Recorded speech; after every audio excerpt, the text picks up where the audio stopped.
Hello and welcome everyone back to WCBN Sports coverage of Michigan softball live here from the USF Rawlings Invitational in Tampa, Florida.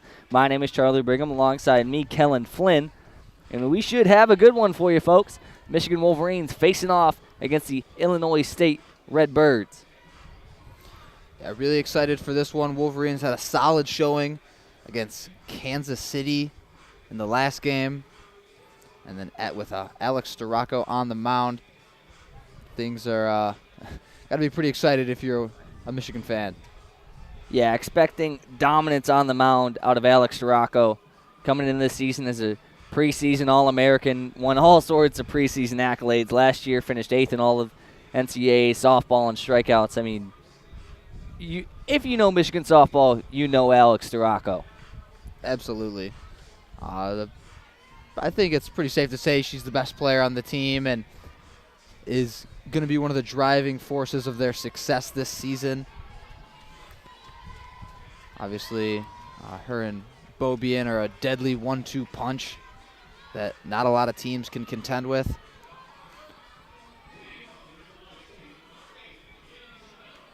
And looks like we are right into things. Leading things off is going to be Kaylee Shubal. First pitch on the way from Storako. Corners playing up. That one just missing outside. Ball number 1.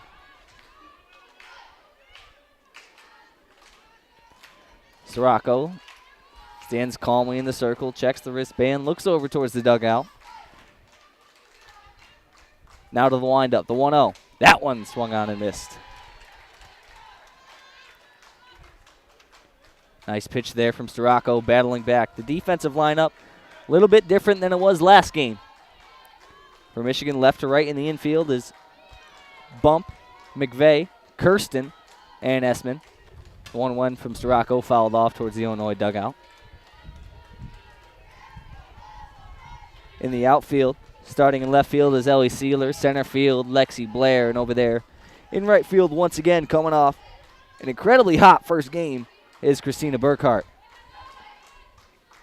Burkhart 3 of 4 in the last game against Kansas City.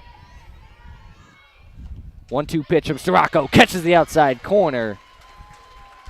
And that's about as textbook as you're going to get from Alex Storako. I have a feeling we're going to be seeing a lot of that today. 1 up, 1 down. And Rocco's got her first strikeout of the season. Interesting, got Kiki Thole behind the plate. And then they're going to move Hannah Carson to DH. Not going to make her catch back-to-back games. Pitch number 1 swung on and missed. Carson had a great game behind the plate just about a half hour ago. Coach Carol Hutchins, as you said, going to give her the day off, at least defensively, for the rest of the afternoon. 0-1 pitch on the way from Storako. This one hit hard down the line, but it's going to go foul. I'm sure she'll be called upon again tomorrow. Storako way out in front. 0-2 is the count.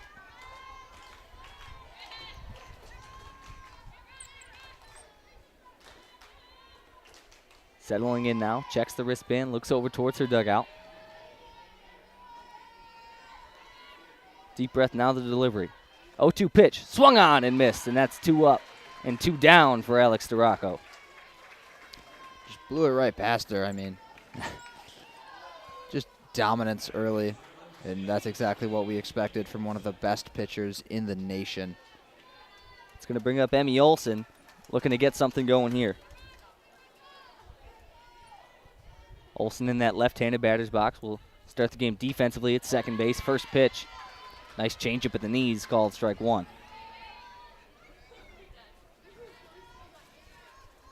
Quick timeout as Taylor Bump ties her shoe over there at third base. Looking back at that last game, it was just an incredible showing from the Michigan Wolverines on both the offensive and defensive end. The 0-1 pitch from Storako swung on and missed. Half-hearted swing from Olsen. Yeah, like you said, both ends humming. Fielding, textbook from the Wolverines. Pitching, top-notch. And then the bats came alive throughout the entire game.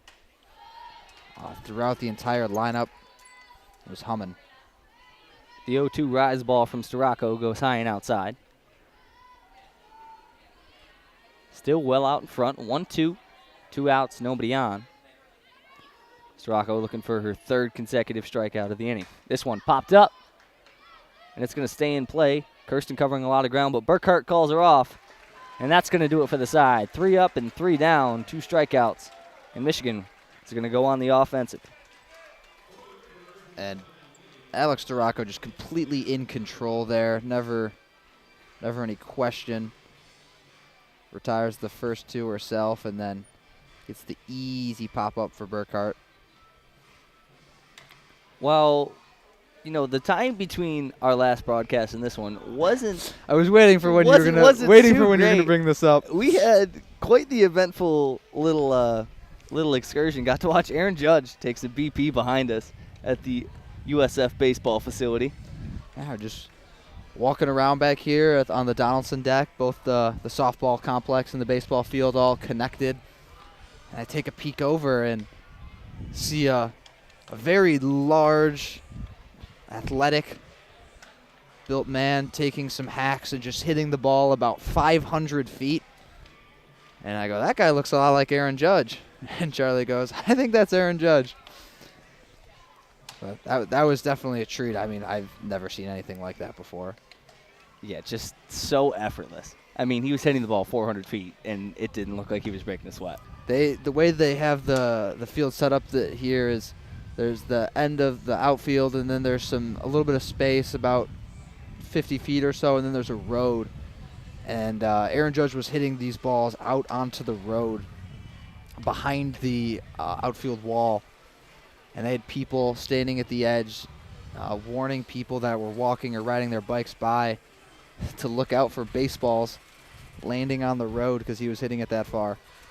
Before Michigan gets going on the offensive end, quick shout out listening from Mechanicsville, Virginia. If you're listening, want to drop where you're listening from in the chat, feel free. We love seeing where all our fans are listening in from. We really appreciate all of your support. Wide breadth of listeners throughout the country. And here we go. It's going to be Amanda Fox in the circle. First pitch catches the outside corner, called strike 1. It's Lexi Blair stepping up to the plate. Blair made a lot of solid contact back in that first game against Kansas City, but fortunately went 0 for 4, looking for her first hit of the season here. Corner's playing up. Pitch number 2 on the way. That one a little bit low. Yeah, like you mentioned, Lexi Blair made a lot of great contact.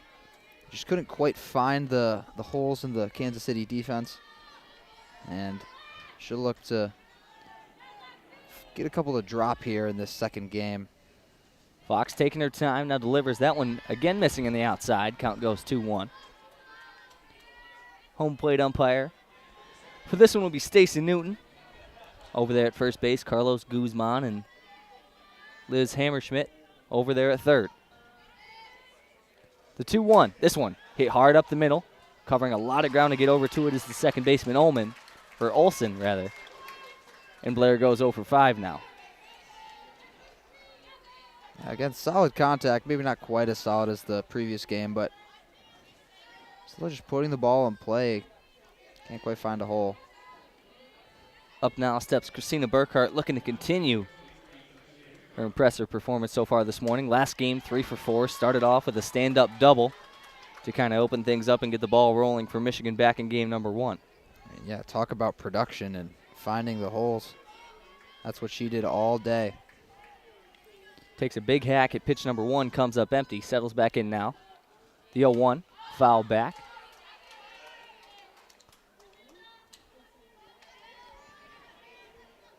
Nice mix from Fox. The transfer from North Carolina made her presence felt in the first game with those timely hits.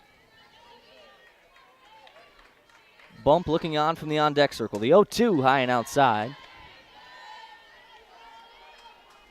You know, we mentioned, out of Taylor Bump's 4 at-bats last game, 3 of them, she came up. Christina Burkhart was standing over there on second base. That wasn't by accident. She was just hammering the ball. Burkhart pops up the 1-2, and that one again falls into the glove of Emmy Olsen. That's 2 up, 2 down for the Wolverines, and That'll bring up Taylor Bump.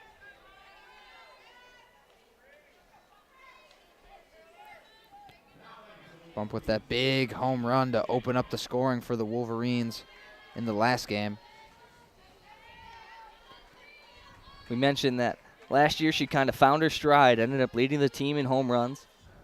She takes a big swing at pitch number 1 and fouls it back. Has tremendous power and is always a threat to send one over that outfield wall. You know, for her entire Michigan career up until last year, there was always, the thought that, she has all the pieces. If she could just string them together, as second pitch goes way high into the glove of Willerson. As I was saying, there was always that question of, if she can, figure it out and she needs to just kind of piece it together, she could be an incredible piece of this Michigan team. And I think last year she really did that and hit her stride. Is the 1-1 pitch, the changeup just misses on the outside. Oh, absolutely. I mean, talk about hitting your stride, leading the team in home runs, up there in RBIs as well. There's a reason she's in that number 3 spot in the lineup. Fox checks the wristband now to the windup. 2-1 high and outside. It'll be a hitter's count here for Taylor Bump. And Bump continuing that trend we saw in the first game of the Wolverine batters taking their pitches, fighting off, not being too aggressive, showing a lot of discipline at the plate. Hitter's count pitch, big hack from Taylor Bump. Chased it upstairs a bit. Count will go full. Right as I say that, she takes a big rip there. Full count, 2 outs, nobody on. Pitcher versus hitter here. Fox and Bump. This one hit hard right at Emmy Olsen. And what an inning from Emmy Olsen. All 3 putouts. Michigan making solid contact but can't find the gaps. We're going to head to the top of the second, still scoreless. Just means we get to watch more of Alex Storako with the softball in her hands, letting her go to work. Couple more hometown shout-outs in the live chat. We got Woodland, Texas, Gainesville, Florida, still in Ann Arbor, and it's still snowing. Sorry to hear that, Mark. Also listening from Iron Mountain in the UP, Rockford, Michigan, Clarkdale, Arizona, and Eaton Rapids, Michigan. Again, would like to just thank you all so much for tuning in. Our coverage of Michigan softball, not only down here in Florida, but everywhere else we travel around the country, wouldn't be possible without you all at home. Our coverage is just as much about you as it is about us.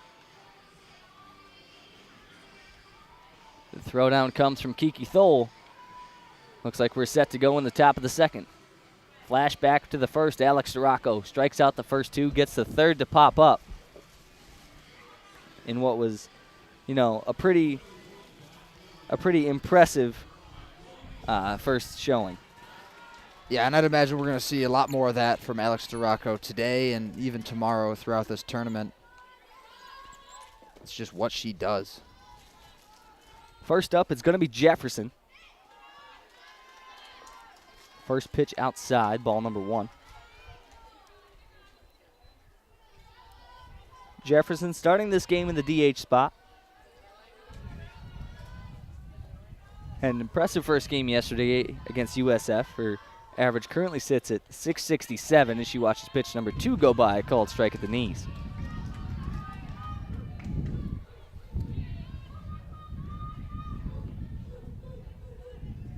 Storako stepping in, checks the wristband.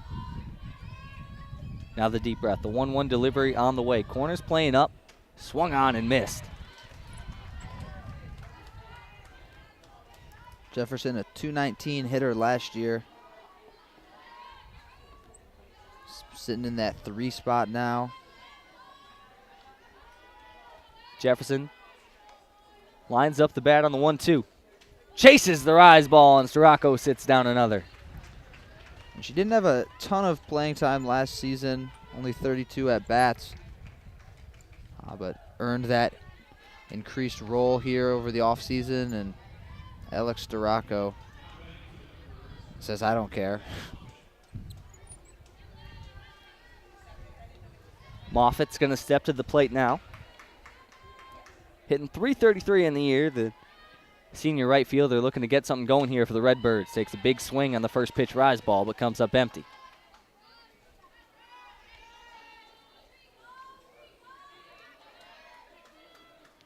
Storako taking her time. Again, just looking calm and collected. Moffitt lines it up here and chases another rise ball upstairs for strike number 2.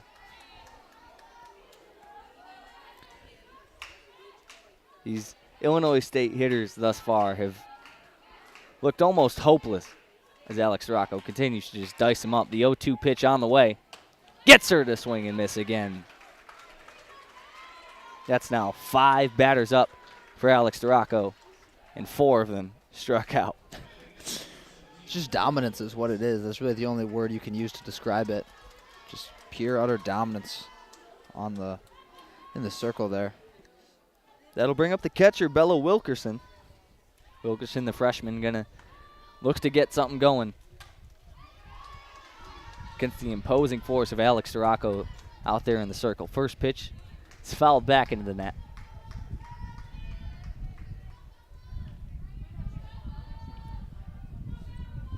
You know, we mentioned at the end of the last broadcast and a few times throughout the first that Michigan last year, at times when the bats went cold, really had to rely on their pitching as Wilkerson pops that one up backwards over our heads.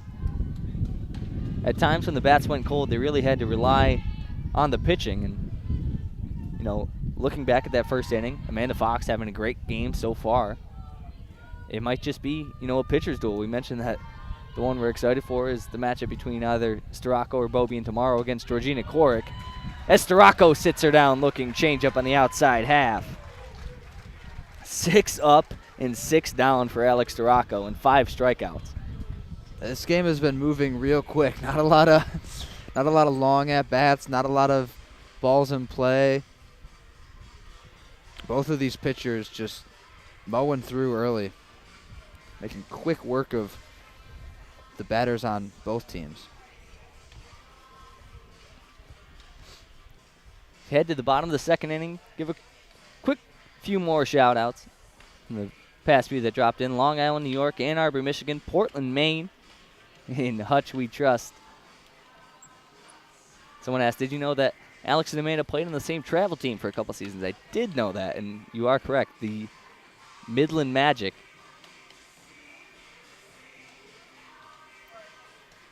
Due up for Michigan as they look to put some runs on the board. It's going to be 4, 5, 6. Carson, Essman, and Kiki Thole in the starting lineup for this one. Following that, it's 7, 8, 9. Ellie Sela, Sierra Kirsten, and Ella McVeigh. Kirsten making the starting lineup for this one. Yeah. Hutch going with a little bit of a different lineup today, or for this game, excuse me. Just changing it up a little bit. A lot of games in the course of 3 days, so can't play everybody can't play the same 9 every single game.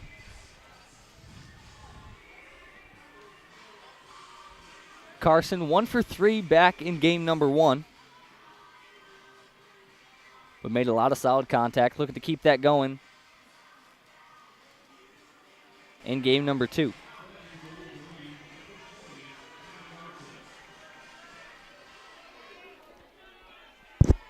Fox settling in now.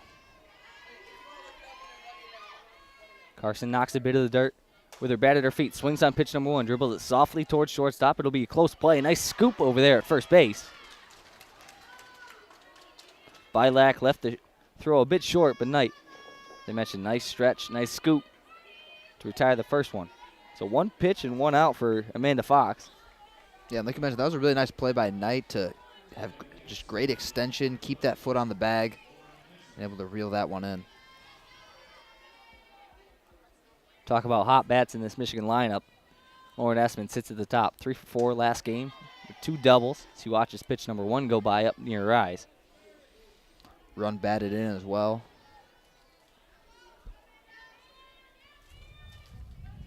Wilkerson, the catcher, looks over for the signs. Now we'll relay them. Corners up. Essman takes a big swing on that one.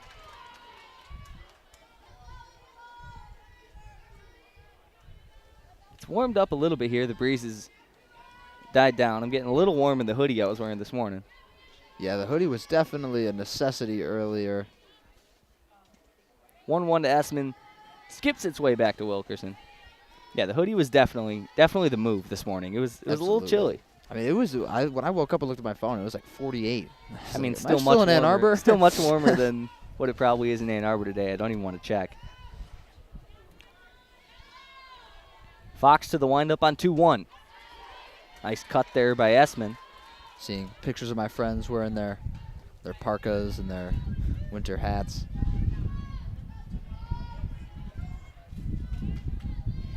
Pitcher's duel continues. 2-2 pitch on the way towards Essman. Swung on and missed. And that one a strikeout for Amanda Fox. We've been talking about Storako and how she's been lighting it up early. How about Fox? Dispatching with ease so far of the 5 batters she's faced. That'll bring up Kiki Thole. Again, starting this game. Also starting behind the plate is moved Hannah Carson to the designated hitter position. Fouls back pitch number 1 through her own legs. We talked about it a bit back in that first game, but Kiki Thole, while her playing time for this Michigan team has been limited, every time she's been called upon to do something, she has capitalized on that opportunity. The example I mentioned, thinking back to that Northwestern game last year, entered the game as a pinch hitter, as the second pitch skips up into the dirt for ball number 1. Entered the game as a pitch hitter against Northwestern, didn't have a single at-bat all day, steps up and hits an opposite field double, hits an opposite field RBI double to get a rally started. That's the kind of spark you need sometimes off the bench from a pinch hitter, and that's such a valuable piece to have on a team. Somebody that, as a manager, you know you can go to provide that spark when necessary. Last pitch was up near Thole's eyes, so the count is 2-1. Pops this one up, and it'll stay in the infield, and that's another 3 up and 3 down. We're going to head to now the top of the 3rd inning. This game moving right along. It started 20 minutes ago, and we're already in the 3rd. Yeah, pitchers' duels like this can tend to move pretty quickly when you don't have a lot of long innings with people getting on base. And honestly, at this point, I'd expect this trend to continue. A couple more shout-outs in the chat. New Hudson, Michigan, cheering from Iowa. Guten Tag from Germany. Columbus, Nebraska, as well as listening in Indiana. Ann Arbor's 35 and a drizzle. No, thank you. I will take. You know what? Let's give the live weather report right here. A little bit of wind, but it is 75 and sunny in Tampa. I mean, that's a couple of clouds finally moving in, but nothing at all. I mean, 75 and sunny is as good as you can ask for. Ideal weather in my eyes. Oh yeah, absolutely. It'll be Alex Storako back there in the circle, unsurprisingly, looking to continue her dominance here. She's sat down the first 6 she faced, striking out 5 of them.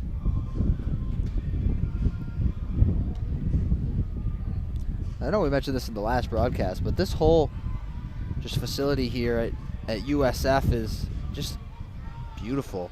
Great baseball field, softball field, that whole complex, and then just a lot of green. Maybe that's all it is I'm just not used to seeing leaves on trees right now, but Storako led the nation in strikeouts per 7 inning last year at just under 13 at 12.9, 270 total strikeouts, a 1.05 ERA. I mean, that's just absolutely dominant. Yeah, there's no other word to use other than dominance. First pitch was called a strike at the top of the zone. Second one, rise ball, misses upstairs. This wind is back in a big way. Addison mashing now. The freshman up at the plate, looking to get something going here for the Redbirds. The 1-1 count from Storako. Misses upstairs again. It'll go 2-1. You know, a lot of familiar names in terms of teams here at the USF Rawlings Invitational. Thinking back to 2 years ago, 2020, last time I was here. This is a 2-1 from Sirocco. Again, missing upstairs. It'll be a 3-1 hitters count. Thinking back to 2020, 3 of the same matchups. Illinois State, USF, and Florida. Illinois State gave them a game back in 2020. Seems to be the same case here. Sirocco in danger of seeing her first base runner of the day. Throws that one right down Broadway for a called strike 2.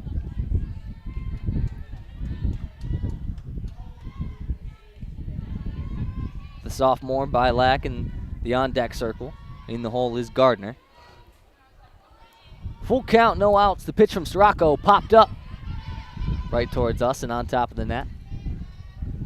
Rolling back down is Taylor Bump. Gonna try to make the catch, and she does. Not going to count for anything, though. You get cool points in my book.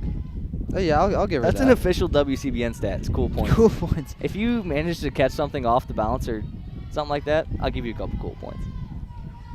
Full count pitch again from Sirocco. Swung on and missed in the dirt. And Kiki Thole with a nice scoop. Make it 7 batters up and 6 strikeouts for Alex Sirocco.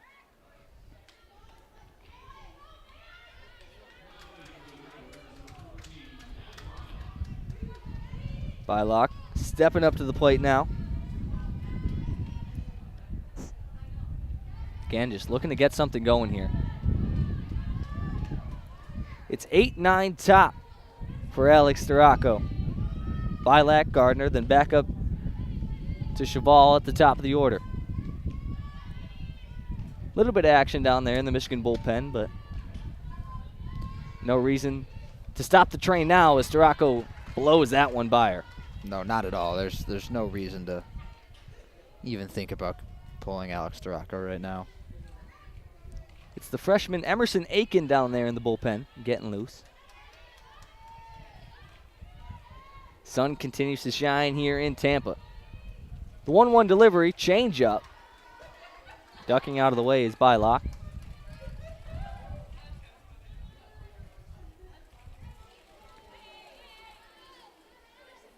Illinois State looking to bounce back after a tough game against South Florida yesterday, falling 9-2.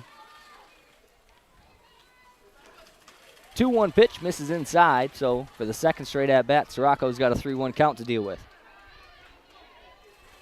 This is just brutal back-to-back games for Illinois State in terms of the pitching matchups. You go from Georgina Korick, who was one of the best pitchers in all of softball last season, finishes third in all of the NCAA in strikeouts, to immediately have to follow that up with Alex Sirocco, who's just as, if not more, dominant. Yeah, not ideal, to say the least, to open your season up facing, objectively speaking, 2 of the top pitchers in the entire country. Sirocco gets her to chase the changeup in the dirt on 3-1. It'll be a full count, swing and a miss. Changeup on the outside half. For the second straight batter, Sirocco battles back from 3-1. And it was never in doubt. Never in doubt. With the way that Sirocco and Megan Bobian have been pitching lately, even if they're down 3-0 in a count, it seems like they're still ahead somehow. Somehow they still have the confidence. Gardner puts down a bunt in the 9-hole, throw over to first base, and she's safe. Bunting for a hit is Riley Gardner, and that's just disheartening if you're Michigan. Absolutely. Sirocco had been electric so far, and still obviously is pitching well, but just milliseconds there. Taylor Bump with a very, very firm throw down the chalk toward first base, but just couldn't get there in time. Sirocco was perfect through 2 2/3. Now up back to the top of the order against Cheval.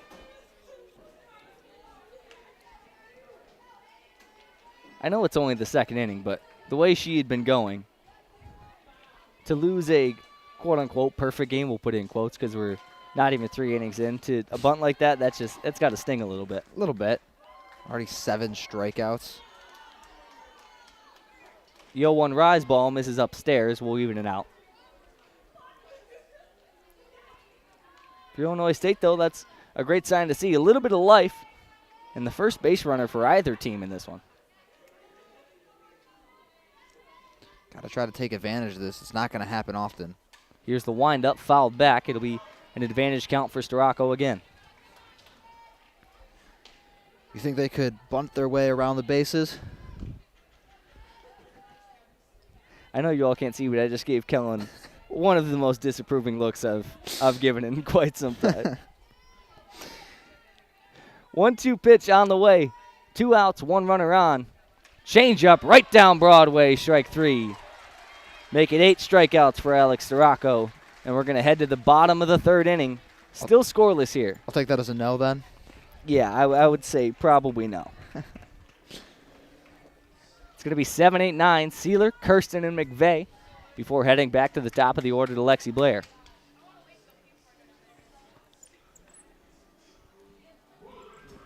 Tremendous pitching on both sides, like we've already mentioned. We're going to keep saying it because that's what's happening. I mean, both pitchers so far, Fox and Storako, have been absolutely tremendous. Through 2, Storako through 3. Yeah, again, this game just moving right along, a pitcher's duel. Different from the last game where we saw a lot of long, grueling at-bats, especially between Hovland and the Michigan batters. Not the same thing here today. Excuse me, here in the afternoon. Mentioned it last game, but we'll shout it out one more time. If you're interested in listening to more WCBN Sports softball content, you can go over to our SoundCloud page and listen to the first episode of East of the Rockies, the Michigan WCBN softball podcast.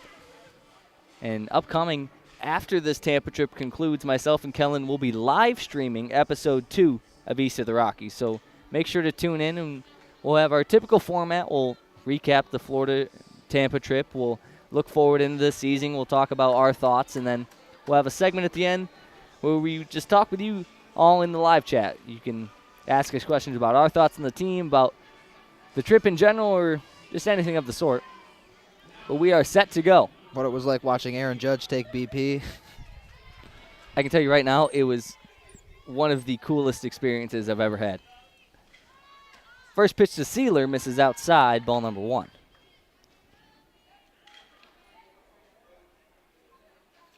Sealer had 2 at-bats in that first game. Made some solid contact, but couldn't quite leg out a single on probably her best shot at one, a blooper in the infield. She's got a shot at something decent here, though. 2-0 hitters count when she steps back in.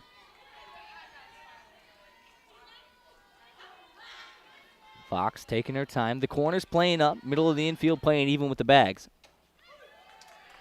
2-0 count. Catches the outside corner for called strike 1.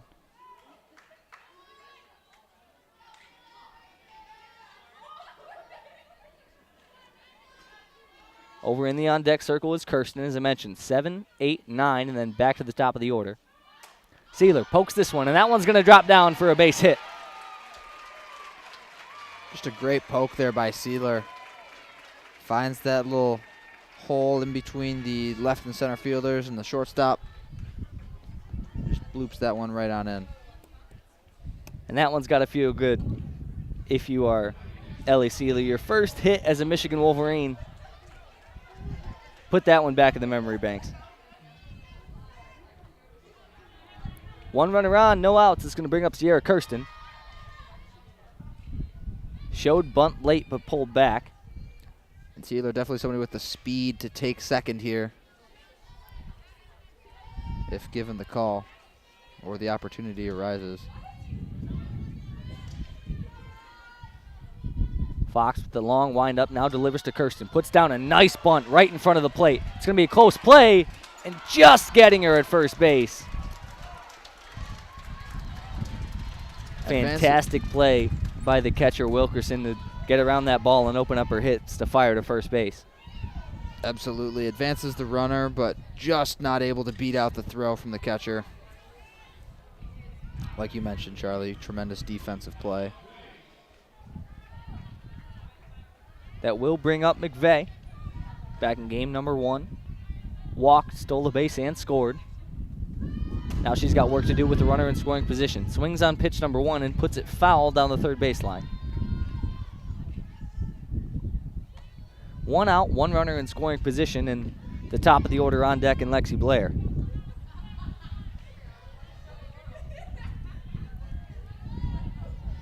Wilkerson takes her time. Getting the signs now, will relay them to Fox. Again, corners playing up, middle of the infield playing even with the bag. The 0-1 just misses low. We'll even out 1-1. Again, 1's all the way across the board. 1 ball, 1 strike, 1 out. Number 1, Ellie Sealer over there on second base, the only runner. That's a tough hit, and that one's going to get down. Goes off the glove of 2 Redbirds. And great heads-up base running there by Ella McVeigh to take second base. Yeah, the entire defense there had almost converged on the ball. Tipped by the glove of the third baseman, and then the shortstop unable to make the diving catch. The line drive goes off the glove of the third baseman mashing. Bylock dives over the shortstop to try to get a piece on it, gets her glove on it, but then the ball was just rolling in the infield. So the second baseman, Olsen, comes all the way over from her position and leaves second base completely unoccupied for Ella McVeigh to take second. And now if you're Michigan, you love to see the position that you're in. 2 runners in scoring position, 1 out, and arguably your best hitter in Lexi Blair up at the plate. First pitch high and outside, ball number 1. Yeah, 1 out, top of the lineup coming up. This is Wolverines have to come away with something here. Too good of a position to squander. Taking her time is Fox. Now delivers. This one hit hard down the line by Lexi Blair. That one just foul. That would have been trouble. That one maybe a foot foul down the opposite field third baseline. That likely scores 2 there. Yeah, especially with McVeigh on second. That one almost assuredly scores 2. But instead it'll be a 1-1 count. Nothing more than a long strike. Blair swings at this one, hits it hard up the middle. 1 run will score. A nice put out there by Bylock to get Blair at first base. Blair still hitless, but able to drive in a run. Wolverines knock one across first. Definitely no complaints there from Lexi Blair. She'll take putting a run on the scoreboard over a hit in the stat book any day. With a runner still on third base, it's going to be Christina Burkhart stepping up to the plate. Watches pitch number 1 go by, called strike on the outside half. Burkhart, as we've seen, more than capable of driving in McVeigh from third. Fox takes her time. Now spins and delivers. This one fouled back. It'll be an 0-2 count here for Fox. If you're Illinois State and Fox, you'd be okay with just giving up 1 here and being able to escape. Only giving up 1 with runners on second and third, 1 out. Fox in complete control here. 0-2 count, 2 outs, trying to leave a runner stranded. That one misses on the outside half. Ball number 1. Burkhart, a seasoned veteran of collegiate softball. She's not too worried here. She's going to fight and take her pitch. 1-2. Misses outside. Wilkerson checks over there to third base, throws down towards McVeigh, but she gets back safely. Burkhart not going down without a fight. The count now 2-2. Runner still on third base and 2 outs. The infield and outfield now playing back. Pitch to Burkhart. Hit soft up the middle. It's going to be a tough play, and that one gets to the infield. Another run across for the Wolverines, and they're up 2. Second baseman Olsen just couldn't quite get her glove around that one. Sneaks right in between her glove and the the gravel of the infield, and Burkhart continues her hot streak. So now Bump will step up with Burkhart over on first base. Pitch number 1 is outside, ball number 1. I think Burkhart's got to steal second here. Got to set up that bump. And Burkhart on second combination. That Burkhart hit is going to go in the books as a single. So Emmy Olsen avoids the error there. Did go off her glove, but she had to cover a lot of ground to get there, and even if she did get to that ball, I don't think she had any shot of getting Burkhart at first. Would have been a tough throw to make. 2-0 hitters count to Bump. That one outside. Burkhart does take second, and she's in there safe. It was a good throw, but an even better slide from Burkhart. Yeah, that throw just a little bit away from the runner.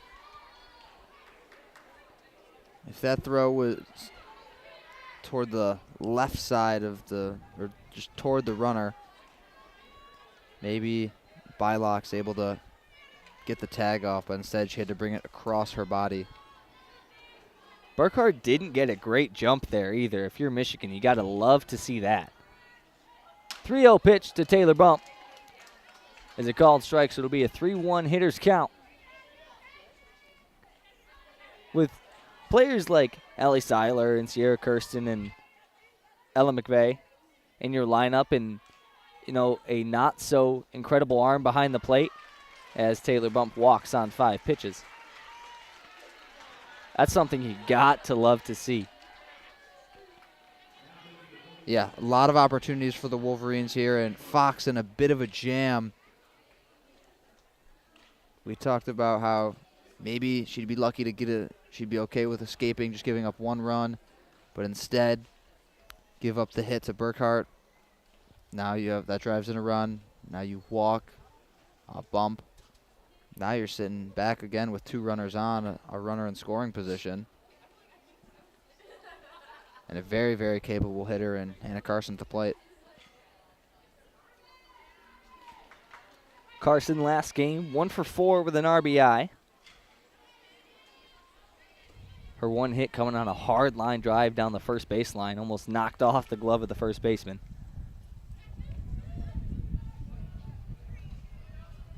She'll have a job to do here. Michigan up 2-0 on 3 hits. Looking to tack a few more on. Burkhart over on second, Bump on first. First pitch to Anna Carson is a ball. That one called a little bit low.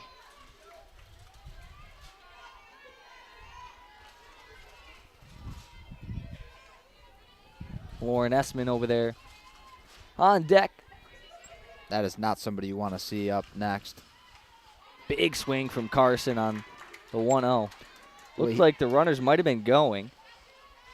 The way she's been driving the ball, you got to get this out here because could be in for a lot of trouble if Essman's able to get her hands through on one here. 1-1 towards Carson. Changeup. Hit hard on the ground towards shortstop. Flip over to second base, and that's going to retire the side. So we're going to head to the top of the 4th inning, but not before the Wolverines put 2 up on the board and take the lead here in Tampa. You're listening to WCBN Sports.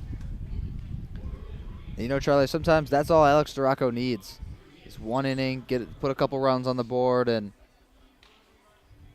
I mean, just looking at the statistics, if you're Michigan, if you score 1.06 runs, you're going to win the game. Duraco last year, as we mentioned before, a 1.05 ERA, incredibly impressive. Looking to continue her dominance here today. 8 strikeouts so far as we head to the top of the 4th inning. She's going to have 2, 3, 4, Knight, Olsen, Jefferson to face before heading to Moffitt, Wilkerson, Mashing, Bylock, and Gardner. And finally, the Wolverines able to break through on Fox after Fox looked really, really solid through those first 2 innings. If you are loving WCBN Sports coverage of Michigan softball here, make sure to click that subscribe button beneath the video feed so you never miss our broadcasts. Also, make sure to look up WCBN Sports 2 on YouTube. We'll have some other broadcasts there coming up this weekend. Men's basketball will be on there, as the Duel in the D will be on WCBN Sports 1, or the channel you know is just WCBN Sports coming up. A few more games while we are here in Tampa will be moved to 2 as well.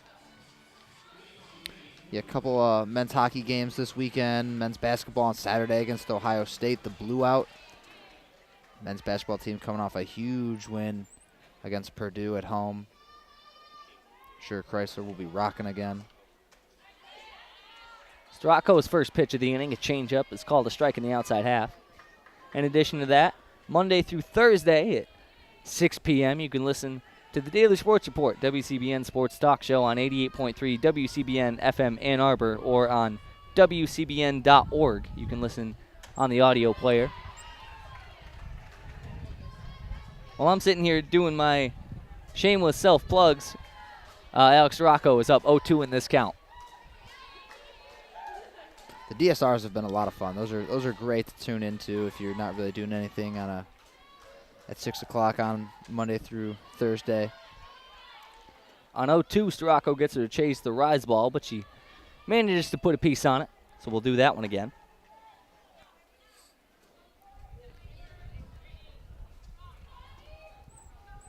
Bump and Essman playing even with the bags on the corners. The middle of the infield playing back. It's McVeigh and Kirsten. The 0-2, changeup. Hit hard on the ground, but that one's going to be foul. Burkhart will go over there and clean it up in right field. Knight struck out her last time up, struck out swinging. Both her and Cheval, the 1-2 hitters, were sat down, and then Olsen popped one up in the infield.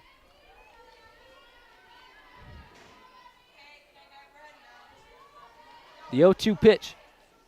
The spin and the windup. That one blown by her. Strikeout number 9 for Alex Storako. Makes it look so easy. It's just ridiculous. Just an absolute machine on the mound.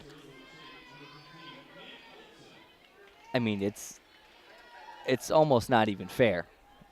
Now in the top of the 4th inning, Michigan has had to get 10 total outs, and 9 of them have been strikeouts. Pitch number 1 towards Olsen, misses low and outside for ball number 1. Really, if you're anyone not named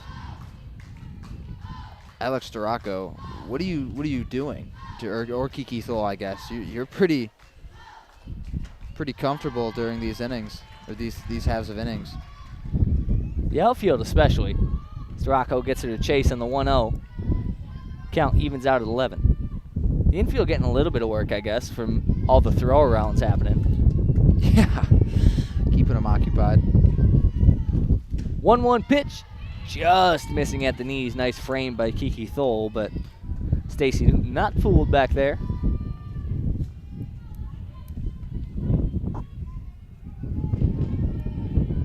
Two-one pitch on the way. Jefferson on looking in the on-deck circle. That one popped up over our heads and backwards out of play. Will it make its way over the top of the stadium? Doesn't look like.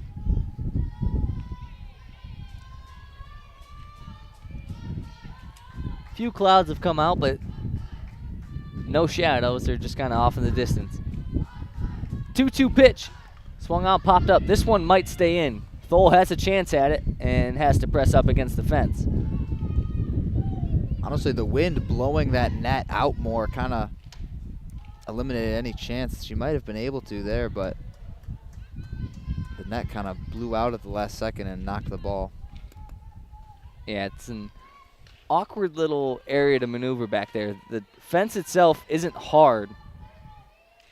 It's just a net, so you can't really lean up against this. Storako strikes her out, gets her to chase in the dirt for strikeout number 10.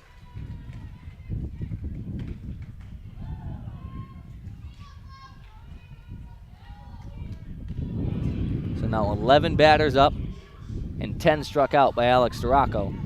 Looking to make it 11 here. Is up to the plate, steps Chloe Jefferson. This one popped up. The defense getting some action. Lexi Blair covering a lot of ground to make the play in shallow right field. And another inning scoreless for the Illinois State Redbirds. We head to the bottom of the fourth. Michigan still up 2-0. Another 3 up, another 3, straight back down. It's just what Alex DeRocco does best. A couple more hometown shout-outs.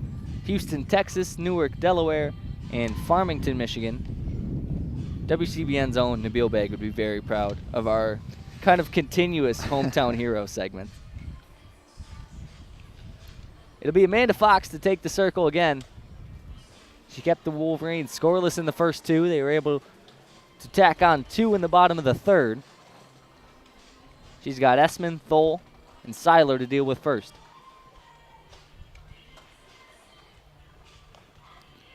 Doesn't seem to be any defensive substitutions either.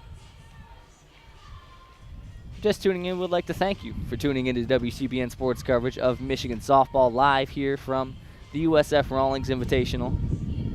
I know we've said it a few times, but just want to rehash it as much as possible that none of this would be possible without all of the love and support from our listeners back in Ann Arbor, all over the country, as you've seen. Even international. Even international, yeah.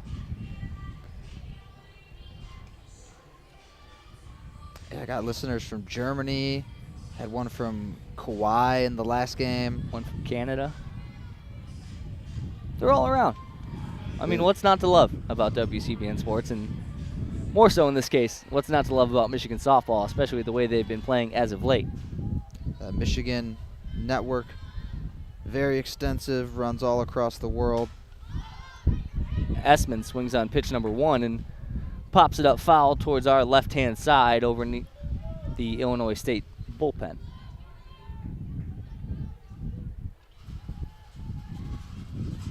It is truly awesome to see all the people listening in from all over the world, really.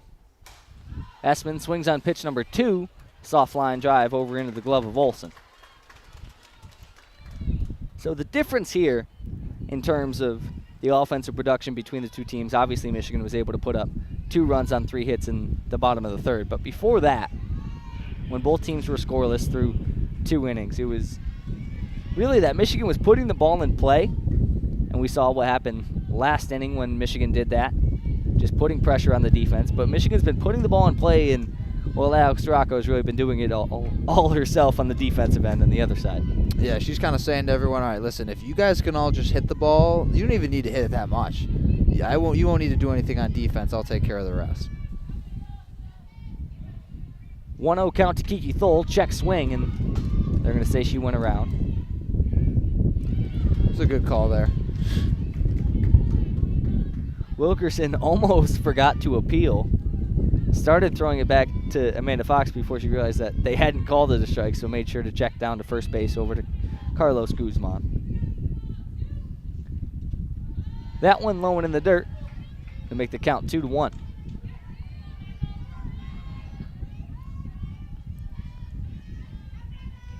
Thole popped up to third base in her last time up.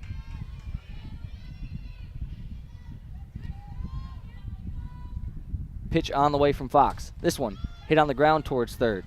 Tough play across the diamond. Coming off the bag is the first baseman, Knight, but able to recover and get back. Little bit of a wild throw there from the third baseman, Masching, but yeah, had no reason to hurry it. Thole didn't really get a good jump out of the box, but kind of set her feet quick and threw an almost errant throw into the Michigan dugout, but Knight able to make a nice athletic play to reel it in. First pitch to Ellie Sealer is just a little bit inside for ball number 1. Back in her first time up in the third inning, had a single and ended up scoring on it. Looking to do the same here. It's Sierra Kirsten in the on-deck circle. Pitch number 2 is low and outside.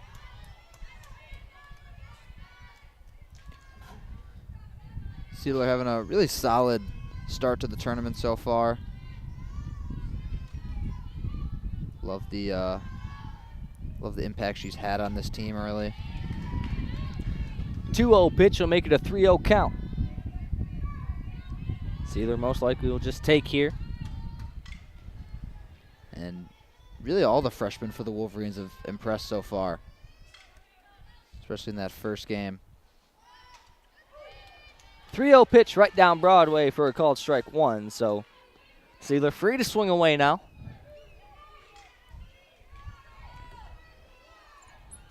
Kansas City Roos have retreated to the shade over there under some trees out in deep left field. The 3-1 pitch hit on the ground over towards Olsen. And she's as sure as they come over there at second base. 3 up and 3 down for Michigan. We head to the top of the 5th. This game moving right along. Yeah, really, Alex Storako, a big part of that. Not letting the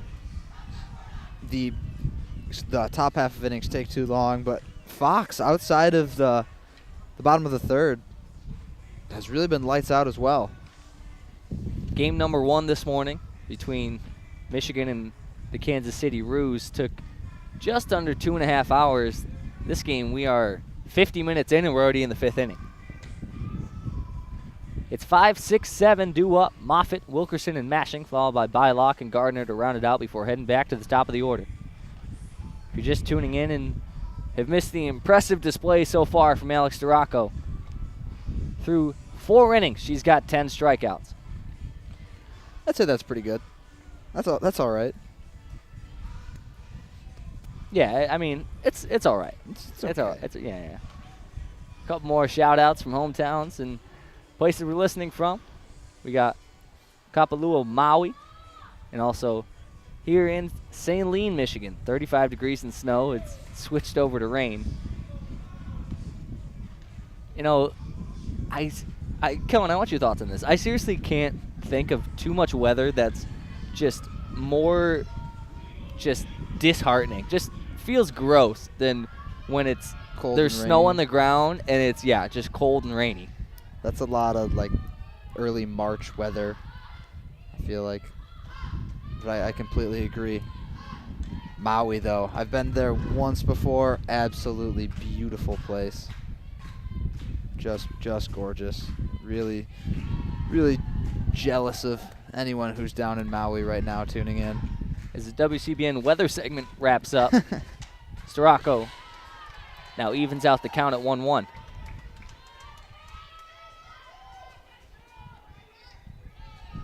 And we've got most of the major news outlet stuff covered. We've got weather, we've got sports. I don't really know what else you need. I guess the actual news maybe.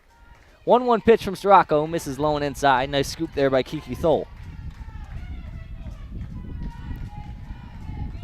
I don't know about you, but I'd rather talk about Alex Storako just absolutely mowing down batters here at USF, the Rawlings Invitational.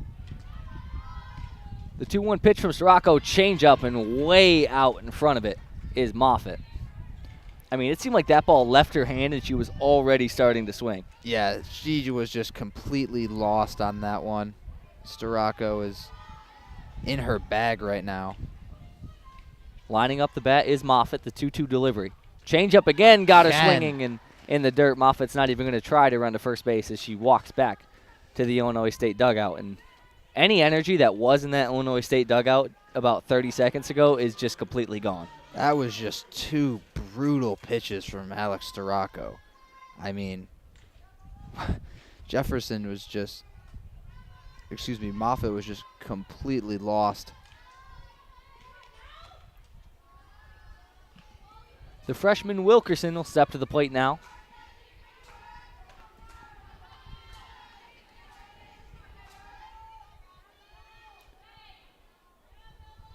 Freshman 0 for 1 on the day. Storako looks at the wristband, now settles back in. Here's the pitch. This one fouled backwards into the net, and the count will even out 1-1. Wilkerson struck out looking in her first time up.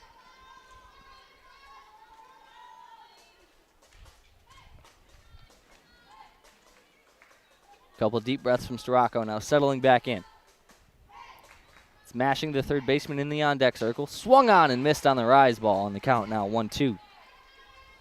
I just can't say it enough how fun it is to just watch her pitch. I mean, it's just pure and utter domination. Just a treat to watch in person as much as we love you all tuning in. This one hit right back at Storako off her glove. It's going to be a tough play, and reaching first base is Wilkerson. The line drive was hit right back at her. Did enough to get a glove on it, but didn't allow enough time for McVeigh to come over there from deep in the shortstop hole. McVeigh has great speed, but yeah, for any shortstop, that's a really tough play to make. We're going to have a pinch runner. It is going to be number 4, Calabrese. Michelle Calabrese, the senior from Naperville, Illinois.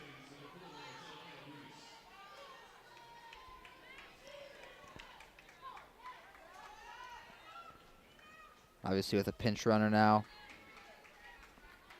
The catcher Thole has to be on high alert. 1 runner on, 1 out. The delivery to Mashing. Big lead over there from Calabrese at first base. Thole rather. I think she was going to go, but Thole had great pop time there, and Calabrese knew she had no chance of stealing second.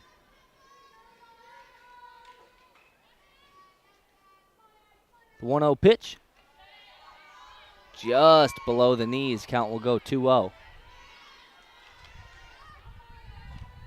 You know, a great sign for this Michigan team is the fact that you mentioned Kiki Thole's pop time. She is, for all intents and purposes, she's catcher number 2 right now, behind Hannah Carson. But the fact that you can give Hannah Carson a break, especially in a tournament or invitational like this, and have another high-end defensive catcher back there that you're not really worried about pass balls or anything like that can sometimes happen with throwing in a second-string catcher. It's a luxury that the Wolverines are lucky to have. Storako down in a rare 3-0 hole here. The pitch, and that one misses upstairs. That's the first walk of the day from Alex Storako. First time the Redbirds have had a runner in scoring position. And Storako doesn't put people there often. Got to try to take advantage if you're Illinois State. Yeah, quick meeting on the mound.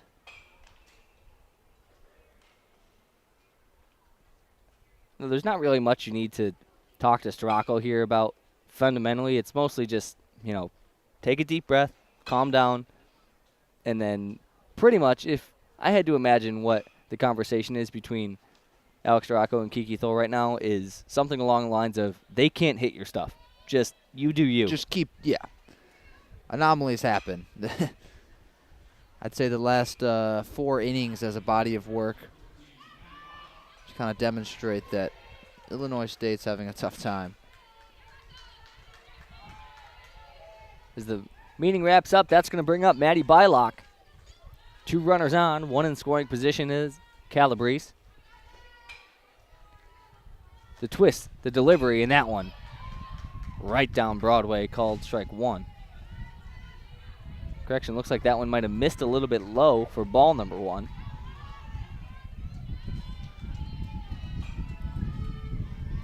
Thole had a little bit of trouble with that one. A little bit surprised that Calabrese didn't take off there. Now 6 straight balls from Alex Storako. Very uncharacteristic. Bylock's got a 2-0 hitters count. There's 1 out. The corners are playing up. Middle infield playing back for a double play. Here's the delivery. That one catches the outside corner, a changeup. Nice pitch on 2-0. Noticing some questions in the chat. Pop time is how fast the catcher is able to pop up onto their feet after receiving the pitch. So a quick pop time means they're able to jump up quicker and deliver a throw down to second or third base. Big swing and a miss on 2-1. And now Storako seems to have found her groove again. Back in the driver's seat. It's 2-2, 1 out with 2 runners on. It's 8-9 top. Bylock is up at the plate now. Gardner on deck. And swing and a miss on the rise ball. Storako got her to chase. and sits down, her 12th of the afternoon. And Thole pointing to her and saying some stuff to her. I can imagine that's along the lines of, "That's you. You go, keep doing your thing." That'll bring up Gardner. She's 1 for 1 on the day, a single back in the 3rd inning. She watches pitch number 1 go by for a called strike. That was that nice bunt. Perfectly executed. Yeah, Storako had struck out the first 8, and then Gardner lays down, as you mentioned, a beautiful bunt that went maybe 8 inches in front of the plate and was able to beat it out to first. 1 missing wide, it'll even it out.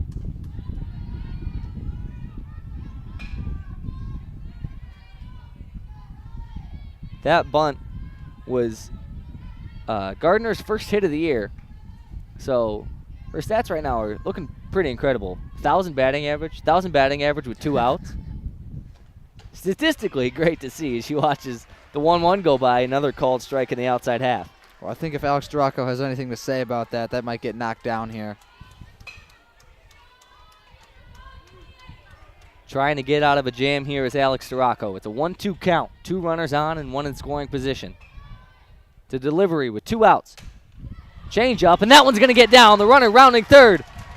Burkhart fumbles it in right field, and that's the first runner to cross home plate for the Illinois State Redbirds. And Gardner just pokes that one right over the second baseman.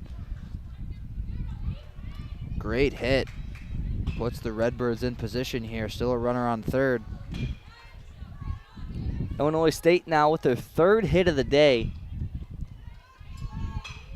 But the thing is, looking at these 3 hits, I don't think there's been a single instance so far this game where anyone's made really solid contact. Yeah, I mean, one of them was the bunt.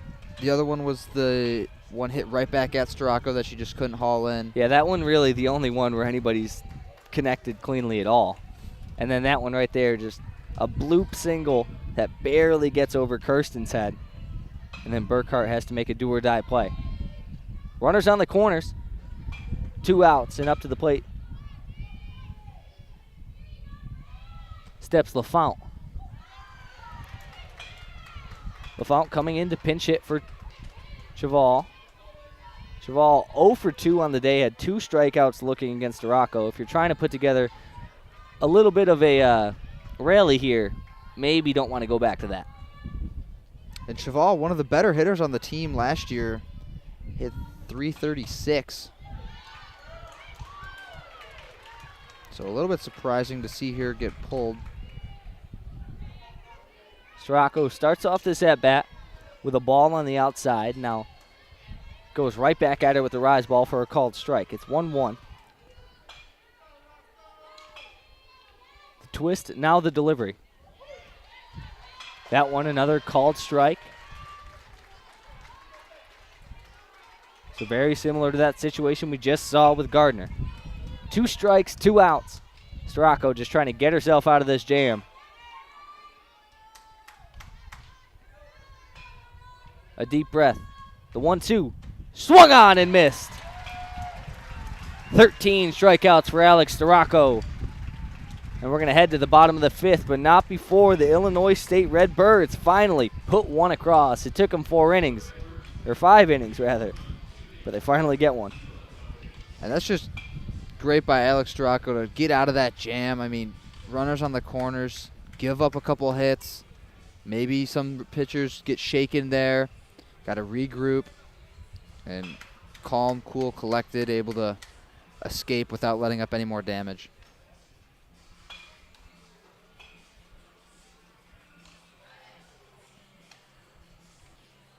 Storako having quite the day. Now with 13 strikeouts as we head to the bottom of the 5th inning. Storako's career best came back in 2020 at this very invitational. 16 strikeouts in the season opener against Georgia State. And then last year, tied the University of Michigan record with 19 in a one-hitter in a 2-0 win against Nebraska. So she's had success in this tournament, and especially with, those high strikeout games. She's knocking on the door here. Absolutely, and I don't expect her to slow down anytime soon. Just so dominant with her stuff. So difficult to hit. So good at mixing in the off speed, keeping hitters on their toes. Speaking of dominant pitchers, it's Amanda Fox who gets one pitch and one out. And line drive off the bat of Sierra Kirsten heads right into the glove of Maddie Bylock. McVeigh has been a little bit of a spark for the Wolverines so far in the Rawlings Invitational here at USF. McVeigh had a double back in the third inning in her only at-bat of the day, scored that same inning. First pitch to her is a called strike on the outside. Lexi Blair in the on-deck circle. Still yet to get a hit so far this season, and has made a lot of solid contact. The thing with Lexi is, with the confidence of such a great hitter, is that one finds a hole. Ella McVeigh just put it right past Mashing. And now Michigan has a base runner on with one out in the top of the order. That's just great hitting right there. Finds the hole right in between the third baseman and the shortstop. No one's able to make a play and puts herself on, giving the meat, the teeth of that Michigan lineup a run around to work with. Lexi Blair's due. First pitch to Blair. Called strike in the outside. Fox took a little bit off that one, just trying to locate as best as she can. It's Michigan at the top of the order, as I mentioned, one out. It's Ella McVeigh at first base, Lexi Blair at the plate. Christina Burkhart in the on-deck circle. Change up high and outside. I mean, Charlie, if you keep putting it out there enough, one of them's going to drop in. And Lexi Blair's been doing that all day today. One of these has to drop. That's the thing. To start off, Lexi Blair 0 for 6, but all 6 balls have been put in play. She hits this one in foul territory over towards us, bounces off the net, and drops down into the Illinois State dugout. And most of them have been well hit, too. A lot of them deep into the outfield, just kind of unlucky on where they're dropping. Takes a deep breath, looks at her bat, now steps back in. That weight on her back left leg, the bat cocked over her shoulder. The windup from Fox. Change up outside again. It'll be 2-2. And McVeigh has the speed to take second here if the opportunity arises. It is a packed house here today. Michigan faithful filling up the stands, enough where some people having to stand behind them. 2-2 pitch to Lexi Blair. This one hit on the screws towards left field, and that one gets over the head of the left fielder. McVeigh's going to get waved around third, and Hutch holds her up. What did I say? Just a matter of time. Just a matter of time. She's been making solid contact all day. And finally, one lands in foul territory away from a fielder as that one lands right in that left corner. An opposite field double from Lexi Blair. And that one finally breaks the ice. We're going to have a substitution, looks like. Runners on second and third for Burkhart. Trying to see where the substitution's coming from. And looks like it is going to be a new pitcher coming in. So Amanda Fox's day seems like it's done.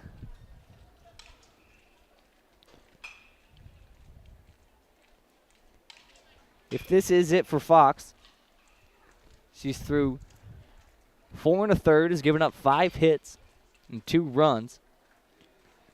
Granted, these two, McVeigh and Blair, will still be attributed to her if they end up going in to score. And if she is indeed pulled. So a great day for Amanda Fox as she gets some cheers as she heads towards the dugout from the Illinois State crowd below us.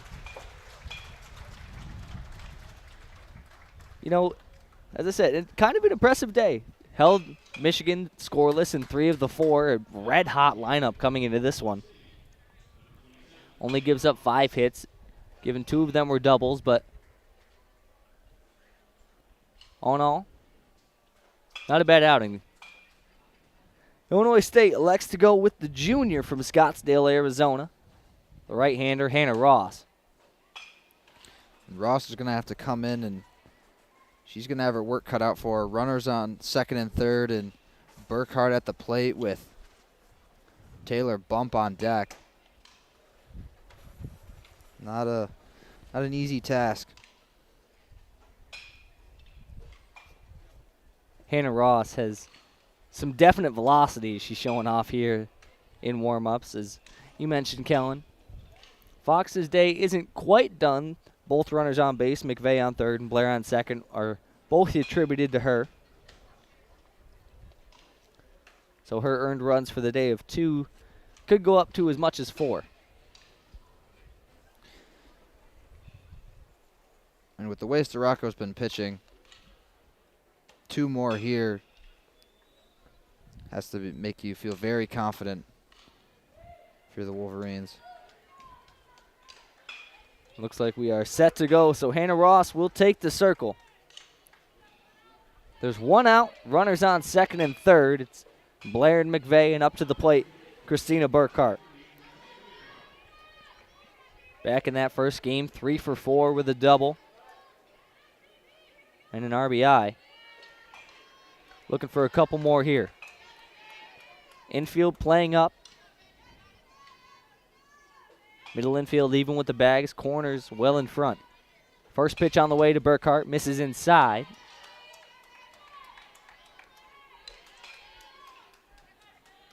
With Burkhart at the plate. Taylor Bump on deck.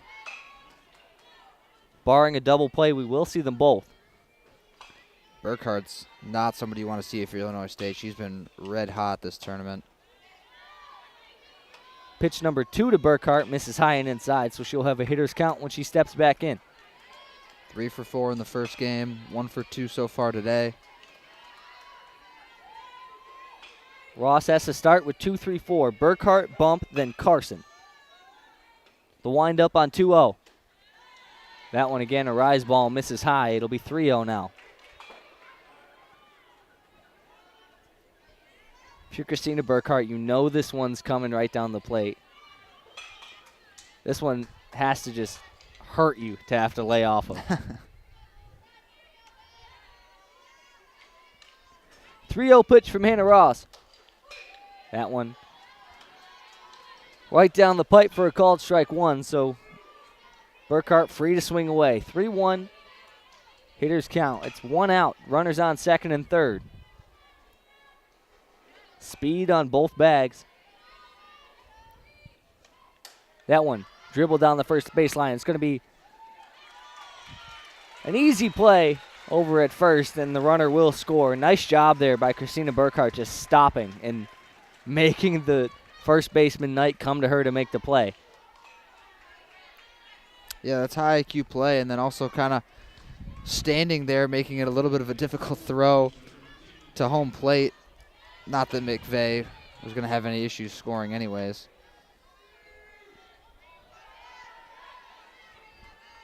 So as McVeigh scores, Blair moves to third base. That'll bring up Taylor Bump with 2 outs and a runner on third base. Is pitch number 1, a called strike of the letters. Bump already demonstrated her power earlier today against Kansas City, sending one over that right center field fence. Pitch number 2 gets away from the catcher. Lexi Blair is going to take home, and she crosses home plate standing up. A wild pitch from Hannah Ross bounces off the chest protector of Wilkerson, and Michigan gets a free one there.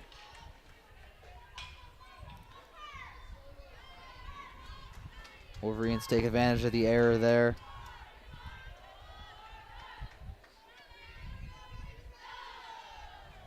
So bump went from 2 outs with a runner on third to 2 outs with nobody on and one more on the scoreboard.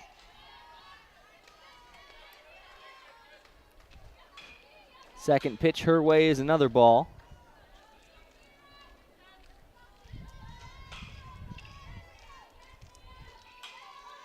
Two-0 count. This one swung on, popped up well over the right side wall.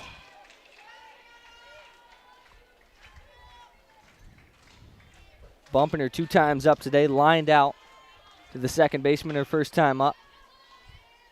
Last time up in the 3rd inning, walked and was left stranded on first. The 1-1. Leaves it outside for ball number 2. Nice take there by Bump. Really thought about it, but showing some restraint.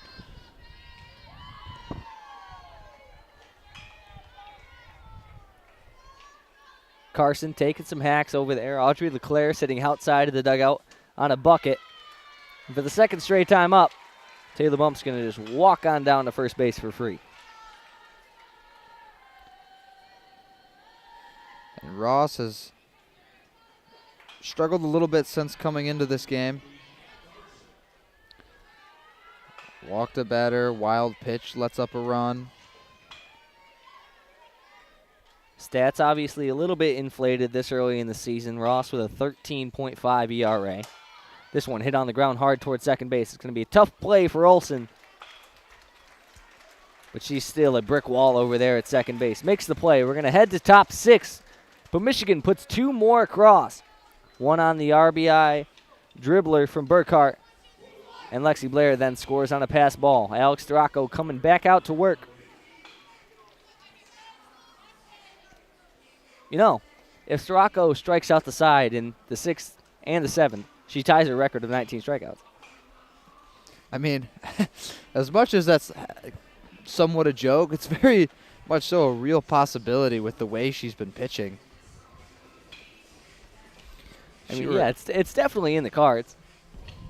Yeah, one more high from San Diego and one from Woodland, Texas.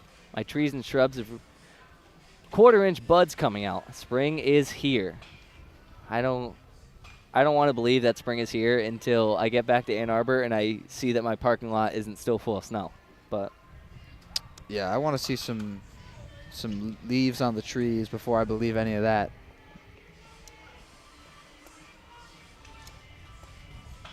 Just tuning in, would like to thank you for listening to WCBN Sports coverage here on YouTube. If you'd like to follow us and support us on our other platforms, you can see in the bottom left corner of your video feed our Twitter link at WCBN Sports on Twitter, and the bottom right is at WCBN Sports Radio on Instagram. Make sure to follow there. We'll definitely have some pictures from this trip to post and follow on Twitter to make sure you never miss a broadcast. We'll tweet out before all our games so you know when and where to tune in. First pitch from Storako was fouled backwards into the net. So she's up 0-1. It's Knight, the first baseman. 2 strikeouts on the day. As that one rides inside, as she leans into it, she'll head on down to first base. Changeup just kind of got away from Storako there.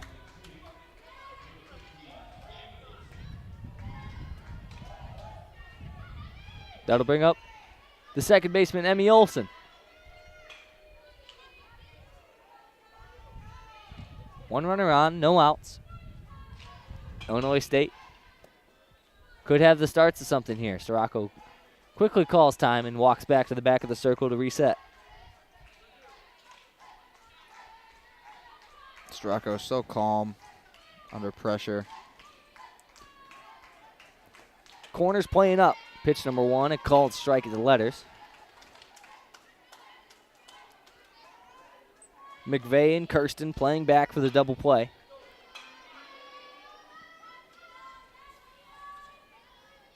Storako shakes out the right arm. Now to the windup. That one. Rise ball a little bit too high. We have some action down in the Michigan bullpen. We'll give you the number as soon as we know up here. Looks like the Gators warming up down there too. 1-1 from Sirocco, a little bit low. The changeup just missed. Yeah, it is Annabelle Wedra over there. Wedra played a bit of second base last game, a utility player and pitcher. Wind up from Sirocco on 2-1. Changeup misses high. It'll be 3-1 now. Bit of a jackknife. Can use her in a lot of different ways. And Hutch is going to come out and have a quick word with Rocco.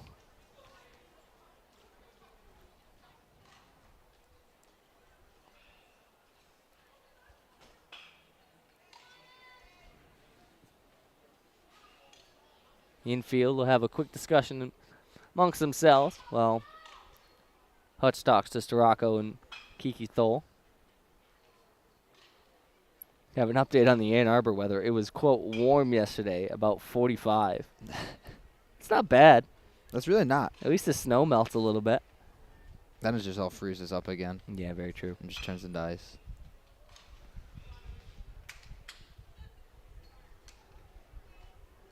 So the meeting wraps up, and we are set to go. Sirocco takes her place back in the circle.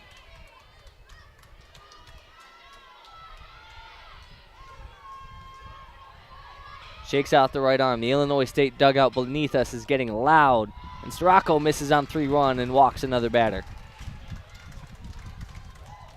Again, a little bit uncharacteristic for Sirocco to miss in that kind of situation. Typically, she's so good even when she's down in the count.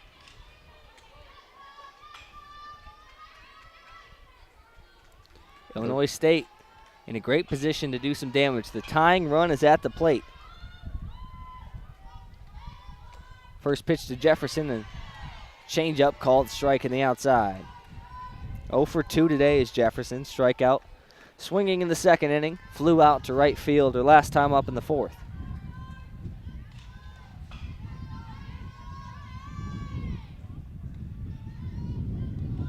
The 0-1 advantage pitch, swung on and missed, got it to chase the rise ball. Just when you think you've got Alex Sirocco all backed up against the wall, backed into a corner, she just comes right back at you, firing away.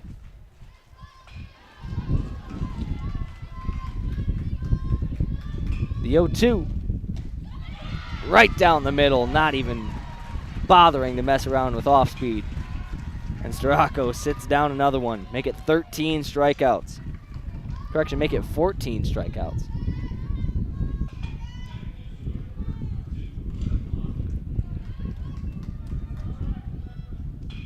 Rebecca Moffitt will step up now.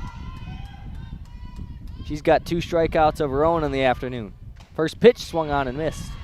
Tipped into the glove of Kiki Thole.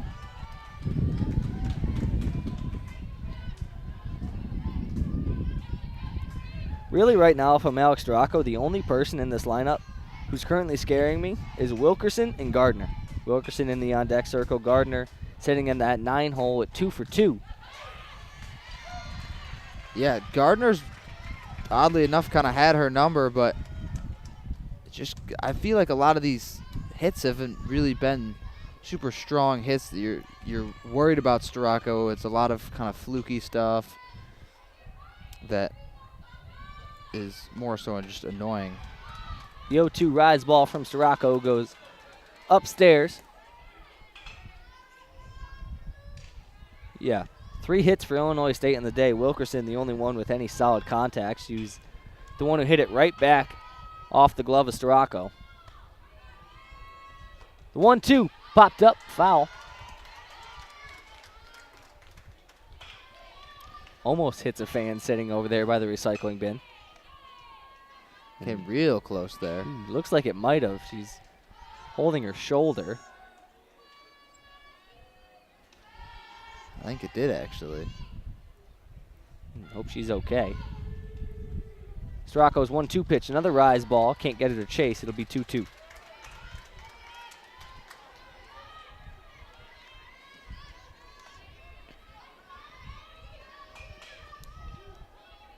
Essman and Bump playing about a step in from the bags. The middle infielders playing back.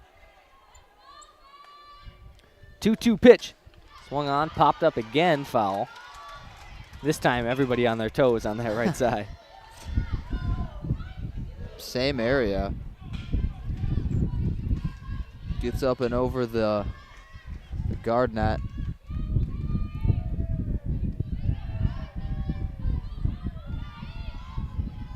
Thole and Storako check the wristbands. The 2-2 delivery popped up. This one stays in. Bump covering a lot of ground, and what a catch from Taylor Bump. Takes the grab and falls into the net. Taylor Bump making a lot of plays in the field. Had 2 tremendous defensive plays in the last game, and then just now falling into the net as she hauls that one in. As you mentioned before, with Kiki Thole trying to make a play back there, there is no support at all. It's literally just a net. Bump caught that one and then fell pretty much into the front row seats. This one popped up her way again. Bump covering a lot of ground, and that one makes its way into the Illinois State dugout.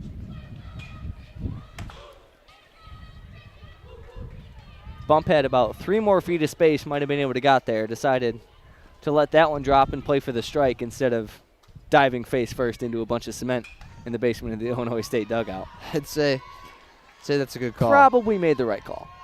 Business decision. That's absolutely a business decision.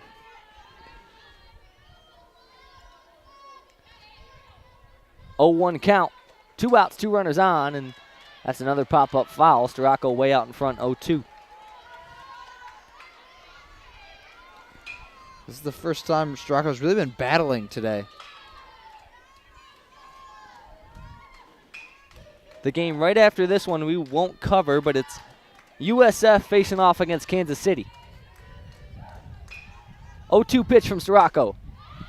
Hit on the ground, foul over towards the on-deck circle of Illinois State.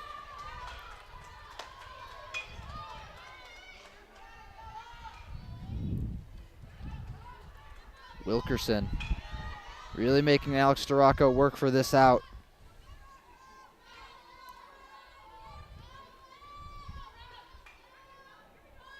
The delivery on 0-2. Another ball fouled back. We mentioned Wilkerson, really one of the only ones to have success. And she is forcing a long at-bat here. And by success, we mean a single.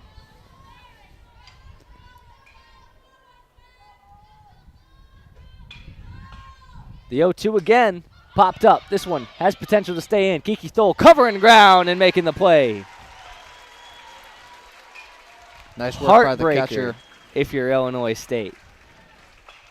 Leave 2 runners on in the top of the 6th inning. You're down by 3. Heartbreaker. I mean, I don't know how else to say it. We're going to head to the bottom of the 6th, and Michigan has Lauren Essman, Kiki Thole, and Ellie Seiler, the first 3 up. Storako gave him a couple gifts with those walks, but the Redbirds unable to capitalize. That's just something that can't miss those kind of opportunities if you want to knock off U of M, especially when Alex Storako's on the mound. Had a message in the chat, said bump flash in the leather today, and I couldn't agree more. That diving catch immediately following up her home run in the first game kind of set the tone. It seems like she's been pretty much everywhere. Absolutely. I mean, everything on the ground or in the air coming her way, pretty much aside from the one that just went into Illinois State's dugout, she's been able to put a glove on. I'm not going to lie. I thought she was going to get a hold of that one regardless. Thought she was going to go for like a Jeter-esque dive into the stands. Yeah, you know, you got 3 more games this weekend. Probably best not to bash your face up diving for a foul ball. Got a whole season ahead of you. Yeah. Michigan looking for a few more insurance runs here in the bottom of the 6th inning. It's going to be Essman, Thole, and then Sealer, followed by Kirsten and McVeigh. 5, 6, 7, 8, 9. before they head to the top of the order if they need it. As we start to get toward the younger end of this lineup, straight seniors in the first four, Esmond a junior, and then the underclassmen, the sophomores, and the freshmen. First pitch to Esmond hit hard right to the shortstop. Nice play to scoop it up. That is Bylock. That was a great play by Bylock. Looked like she kind of ate the brunt of that with her bare hand. Yeah, that ball was real close to eating her up, but able to put some leather on it. That'll bring up Kiki Thole.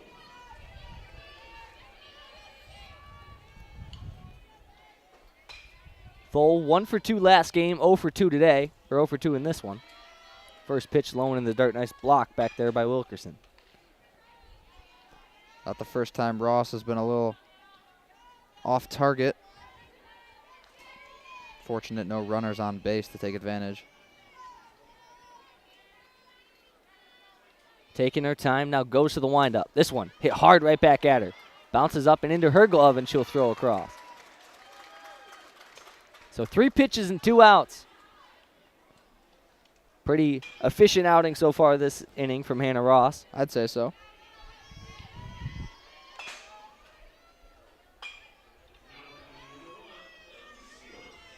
Ellie Sealer now stepping to the plate. 1 for 2 so far in this one. A single back in the 3rd inning. Scored that same inning. Grounded out over to Emmy Olsen last time up. First pitch is high and outside for ball number 1.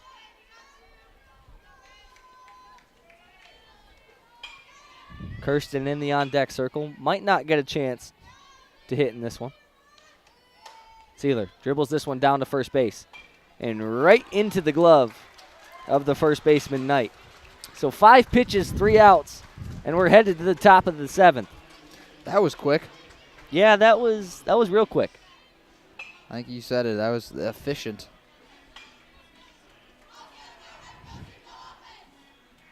Sirocco will take the mound for the 7th inning of work.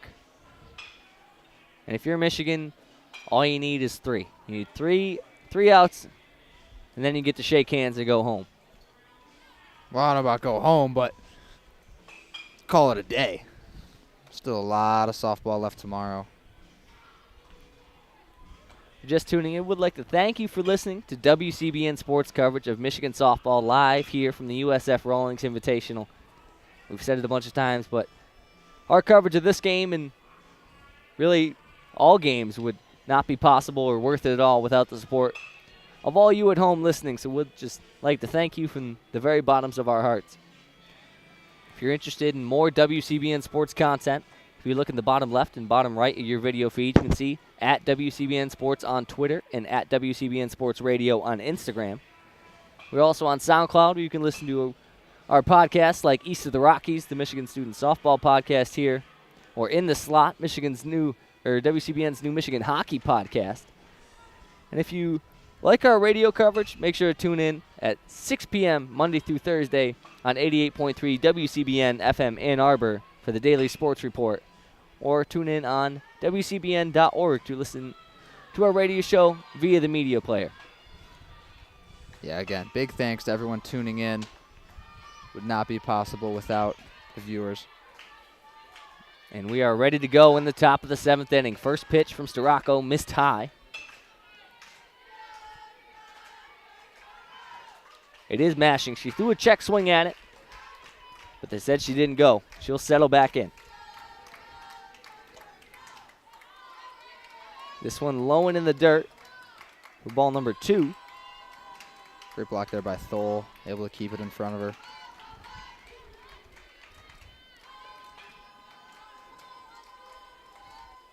Sirocco taking her time. Deep breath. Now here's the pitch on 2-0. That one right down Broadway for a called strike 1.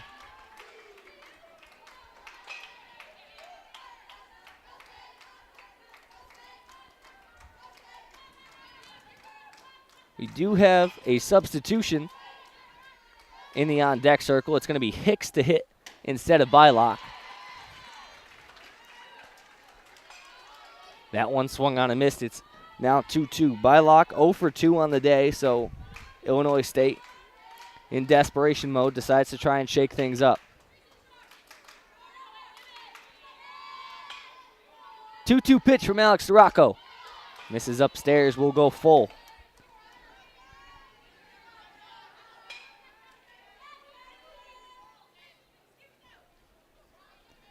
Three balls, 2 strikes, and no outs here in the final outing of the day for the Michigan Wolverines. The twist in the delivery on full count. Check swing in the dirt. The ball goes through the umpire's legs, and she's going to reach safely. That one just an unlucky break for Michigan. Storako struck her out, but the ball goes through both the legs of Kiki Thole and the home plate umpire, Stacy Newton. Thole turned around to chase it and ran right into her. Yeah, just unlucky. Nothing Thole can really do about that. You're not going to run through the umpire. Really no chance, though, of making a play on that ball once it got past her. So Storako will get the strikeout on her stat sheet, but there's no outs and there's 1 runner on. The third baseman mashing over there on first base. Now, as I mentioned, it's the pinch hitter Hicks. Hannah Hicks, the sophomore from Mapleton, Illinois. Looking to get something going here for the Redbirds in the top of the 7th inning. She watches pitch number 1 go by. She threw a check swing at it, but didn't go.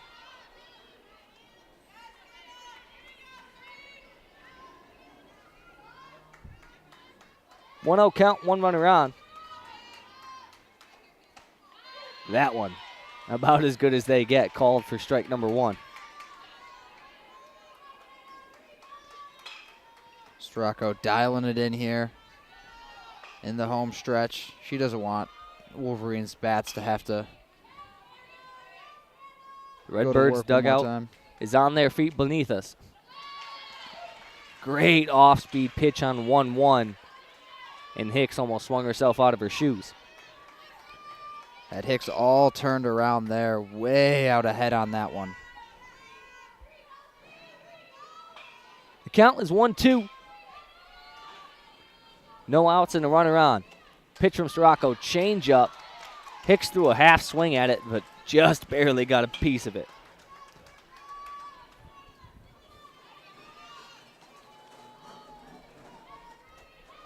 Sophomore looking to fight and keep herself and her team alive. Infield playing straight up, outfield as well. The wind has all but died down here in Tampa. Strike 3 from Storako. Gets her to chase the rise ball, and that's out number 1.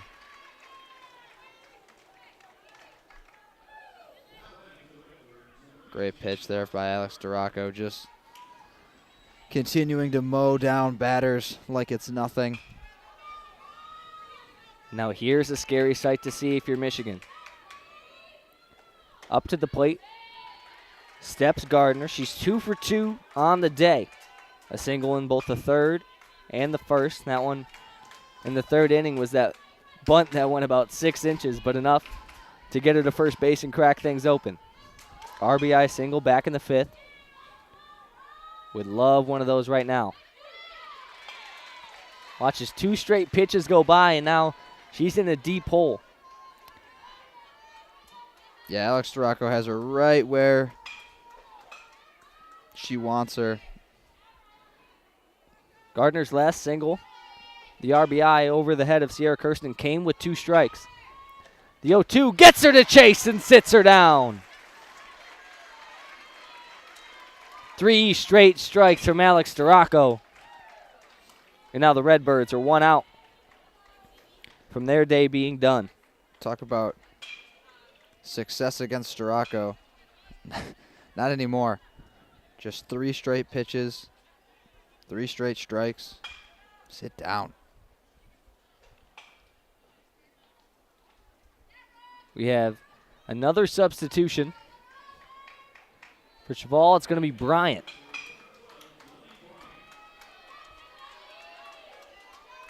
So Delaney Bryant, the last hope here for Illinois State.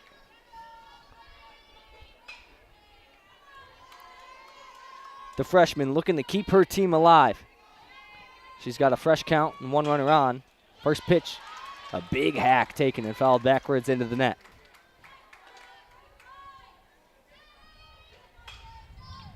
Both teams up on the fence on their feet. You can feel the tension in the air here. The wind up on 0-1. Swung on and missed again. I think Illinois State's sending this runner regardless here. Fans are getting loud here. 0-2 count, 2 outs. Last chance for Illinois State. Storako looking for the goodnight pitch. And she gets it! Strikes her out swinging. And Michigan takes this one home. What an outing from Alex Storako. Night. 18 strikeouts from Alex Storako, just one shy of tying her career record. And what a game it was. We talked about it. What if she got all 6 to end it? She was pretty close to it. Just a dominant performance from Storako, though. I mean, nothing you can do about that if you're Illinois State. The Redbirds just on their heels all day. Michigan takes this one home, 4-1, 4 runs on 5 hits. But I mean, really, the story of the game, the main highlight of this one, what a game from Alex Storako. Complete game, only gave up 3 hits and 1 run, walked 2 batters, hit 1 as well, but the thing that stands above the rest, 18 strikeouts, one shy of her record of 19, and I mean, that was just an absolutely dominant performance. Little bump in the road in the middle, but I mean, beginning to end, they just couldn't touch her. Yeah, there's nothing really else to say other than a dominant showing. Great game all around from the Wolverines. Had timely hitting when they needed it. And I've been really impressed with the freshmen so far that we've seen from the Wolverines. McVeigh did a great job in both games, and I think the future looks bright for a lot of these youngsters. Absolutely. And speaking of the future, if you enjoyed our coverage today, we got 2 more for you tomorrow. Michigan faces off, the first one tomorrow at 1 p.m. EST against the number 6 nationally ranked Florida Gators. That should be an incredible contest. And then following that one, immediately after at 3:30, Michigan set to face off against the hosting USF Bulls. But with that is going to do it for WCBN Sports coverage of Michigan softball today. My name is Charlie Brigham. Alongside me was Kelin Flynn. Again, thank you all so much for all your continued support. We couldn't do it without you, and we wouldn't want to do it without you either. Again, my name, Charlie Brigham. Kelin Flynn with me. We're going to leave you like we always do with a good night and a Go Blue.